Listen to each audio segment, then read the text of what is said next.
It's going to be a spicy battle this weekend. Matt Chapman puts the Jays on the board with a big one. A Springer dinger puts the Blue Jays on top. Second home run of the night for Matt Chapman.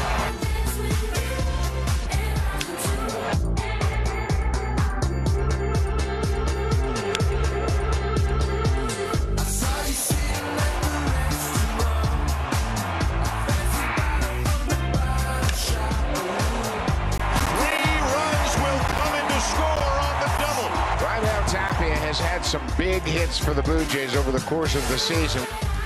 Blue Jays win 2 of 3 against Baltimore. Ross has been the stabilizing force in that starting rotation. Swing and a miss. Strikeout number 7 for Ross Stripling. It has been another commanding performance from Ross Stripling.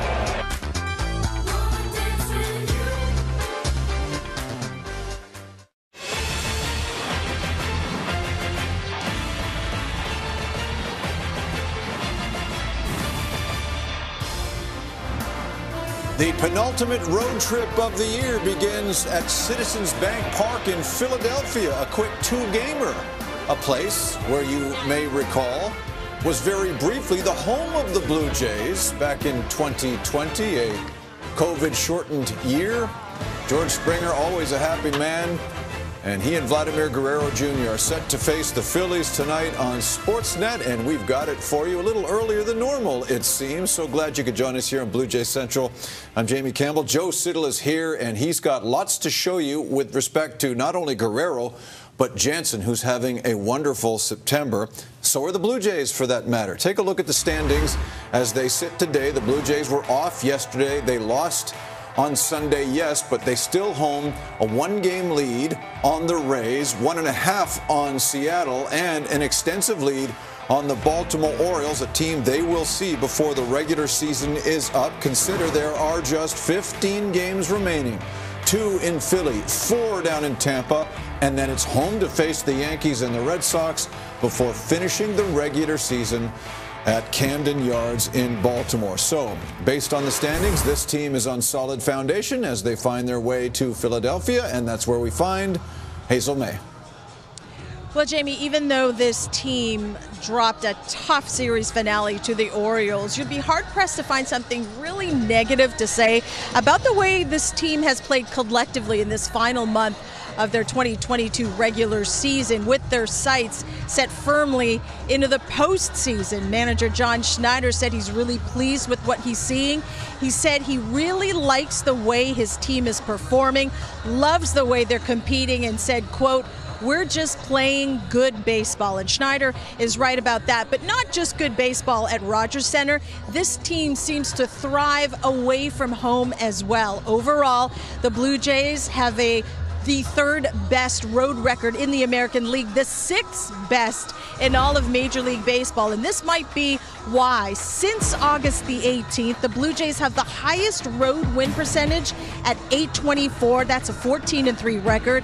As you see, it's better than the 10-3 mark from the Astros and the 10-4 record from the St. Louis Cardinals. Any way you put it, guys, the players like the position they're in with roughly 2 weeks to go. I think just trying to keep it simple, especially on the road. You know, a lot less going on, just kind of showing up, getting our work in, and then going out and playing. So I don't know if that's a direct correlation or to answer your question, but yeah, home or away, I think, you know, we show up ready to play. You know what, I'm really not sure what it is, but yeah, we just come in, either road, home, we just come to the field ready to play, you know, and I think, I don't know, it's kind of cool getting to see new ballparks, you know, maybe it amps you up a little bit, I'm not sure.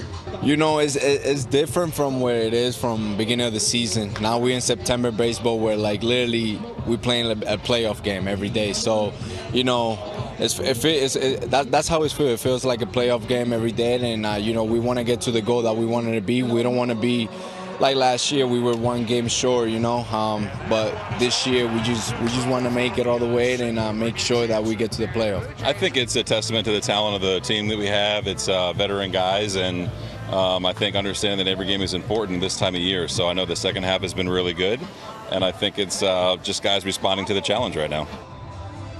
They certainly are, and the Blue Jays have won 14 of their last 17 games as the visiting team, as we welcome MLB insider Ben Nicholson-Smith. And on this series opener, they're going to have Alejandro Kirk back in the lineup. He had been dealing with tightness in that left hip. He will bat cleanup and be the designated hitter. So where do things look as far as Kirk? How are they going to ease him into game action?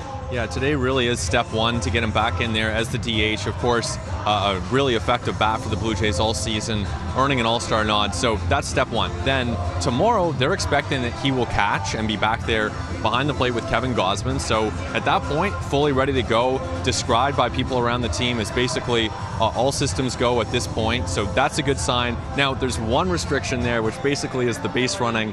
They don't want him to be going full speed on the bases. Certainly no green light when it comes to super aggressive sends or potentially, obviously, stolen bases off the table. So they're going to show some restraint with Kirk, but when it comes to hitting, when it comes to catching, he's good to go, and that's a huge development for the Jays. So Alejandro Kirk is good to go, and it looks like Mitch White is good to go. We saw the right-hander here in Philadelphia. He came over to say hello. He said he spent a full day in Buffalo, but finds himself on the taxi squad now, Ben Nicholson-Smith. Where does White fit in as far as the rotation moving forward? At this point, somewhat to be determined. I think he's part of that rotation at some point soon. But as you can see here, the Blue Jays have some room to work with. So on Saturday, that would be a logical place to bring back Mitch White against the Tampa Bay Rays. He'll pitch at some point against the Rays. Maybe it's on Saturday, maybe it's a different day, maybe it's as a starter, maybe it's as an opener. But in some capacity, they are going to need Mitch White back in that rotation effectively.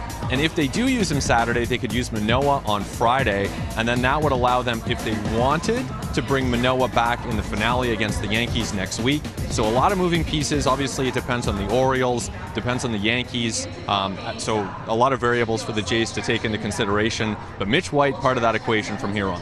All right, staying with the rotation, we're getting ready for Ross Stripling as he is set to take the mound in the series opener here in Philadelphia. Stripling will be making his 30th appearance this season, 22nd start, and he is coming off his 6th consecutive quality start. Blue Jays fans hoping for much of the same tonight here at Citizens Bank Park. Ross Stripling, a sight for sore eyes. He's ready to rock. He's really pitched well on the rotation, and it's good to have him back. He has retired 18 in a row. What a return from the IL for Stripling. Where would the Blue Jays be without Ross Stripling? Pitching with a lot of confidence. Another great outing. It's just something of beauty to watch Ross Stripling just locate. Pitching with so much confidence right now. Boy, he's a big part of this Blue Jays rotation. Reliable, dependable. He has been as important as anybody on this team, because what would they have done if they didn't have him? Ross has been in charge. It has been another commanding performance from Ross Stripling. His last 6 in particular have been exceptional. At least 6 innings in all of them. 3 earned runs or less. The only game there lost was the 28th of August to the Los Angeles Angels. And consider that Stripling's longest outing came on the same day John Schneider took over as manager, and that was against the Philadelphia Phillies. How good has he been since this victory of 7 innings? Well, the team has lost only one of his starts since, and that was that game mentioned against the Angels. That's how good Stripling has been. I'm sure John Schneider will not forget those 7 innings from Ross Stripling, given it was his first Major League win as a manager. He's been quite something, and I love hearing people say, where would this team be without him? You know that to be true. Well, and we think back to that Phillies game, and the Phillies lineup is going to face a Ross Stripling. Now, it might be a little bit different. That game, he was classic Ross Stripling. He used all 4 of his pitches, and when he does that, he is very unpredictable. That's what makes him so challenging for hitters. But it'll be a little bit of a different lineup. Bryce Harper's in there, JT Realmuto. We didn't see them last time. Segura, Brandon Marsh came over at the trade deadline. So these are some new hitters that he will see, but you know how Ross is. He is so cerebral on the mound. He will adapt. He will game plan. One thing he does is he attacks the zone early. Now, is that the scouting report for Phillies hitters? I know it would be. If I'm facing Ross Stripling, look for something in the zone early, because he attacks early. He's aggressive in that zone.